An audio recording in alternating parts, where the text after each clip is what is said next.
तो सब भाई के हमारा रे मार दे के पचक जे गुसो ए गोलू देखिए आगे काटी खोसले भी बाकी मजा ना आइल एक बार और कहीं काटी खोस नहीं है तो का करियो ए भाई हई चीनी के बोरा नु बिया एकरा से डर भइल बा के मुंह मत दे चीनी के ना आलू के डर बा के दहेजवा खत्म मत कर दे बड़ियारियो धरे एक बार शिवानी दीदी के साथ आओ ना शिवानी दीदी आओ मूड में कि जाला पर देसवा अपनी जाला पर देसवा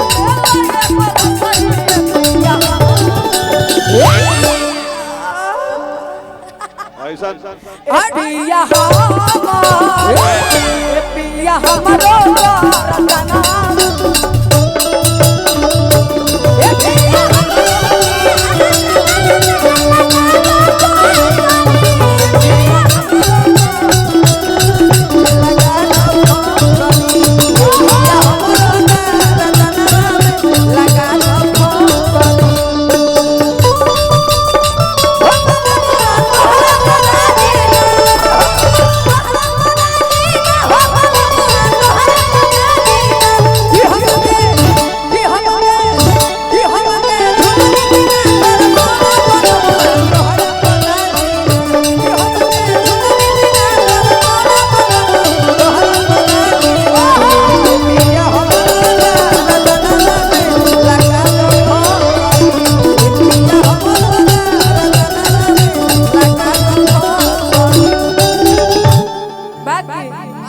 चलो थोड़ा मीठा मीठा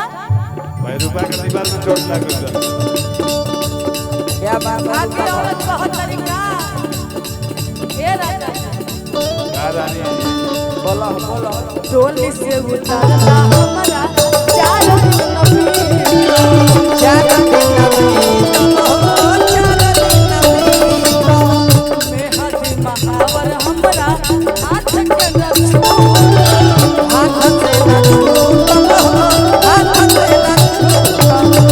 डोली से उतारला हमारा चार दिन नबी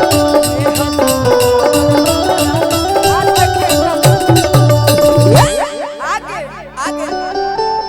तका बैठ जाते रूपा दीदी दीदी मत कही कि फुआ जी कही बैठ जा हमर जानू दिल के धड़कन करे बैठ जा जा। प्राण बाकी औरत कहत तारी गुल्लू जी का हो कि कबहू न सुतनी पिया हाय हाय चापा कुल देखिए ना तो जानते कि लीवर खराब हो जाएगी हम दब के मर जाए वैसे ही दिल में दर्द रहे ऐसे भी भैया को बहुत जलन हो रहा है। भैया दीदी। बाबूजी के दमाद है सबके अपन अपन ड्यूटी भगवान के कृपा से है दशहरा में मिलल हुई बाकी रूपा से क्रिया खिया के पूछो कि इनका इतना मजा जितना इजा होता कहीं ना आइल हुई एक बार रूपा जी खातिर जोरदार ताली बजा दे का रूपा जी वाह सगरे तो मजबूरी बा ड्यूटी बा पूरा करे के बा बाकी यही में तू असली मजा लेबू कहे कि गोलू राजा नु बड़े अरे मेरा बोट लाम लाकर मोट झोट बेटा कहियो जोड़ीदार ना मिलत रहा हाँ भैया भैया सही बात बता ले का देखो सही धइले बाड़ू कि कबहू न सुतनी पिया आन धक एक परिया पिया तथा ए पिया हमारा ए पिया हमारा रंगना ए पिया हमारा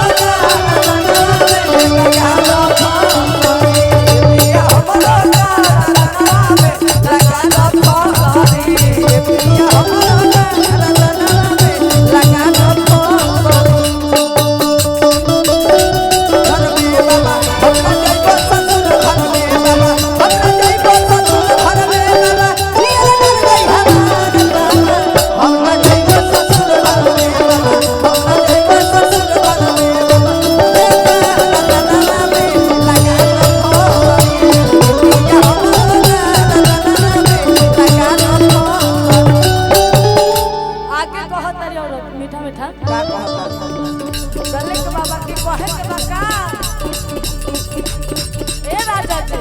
ए शिवानी दीदी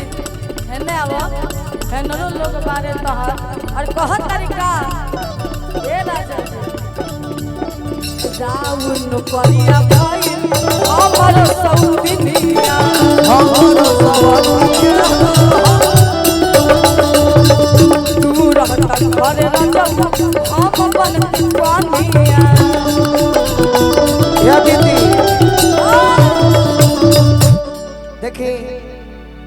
जीवन में जेकर उम्र कम होला ओकर उम्र के हिसाब से दोस्त बने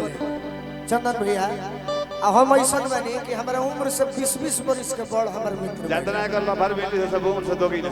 जैसे अब भाई देखिए हमरा के उमा शंकर सिंह जी सरपंच साहेब ईश्वरपुरा जहाँ नथमलपुर के बगल में गाँव बा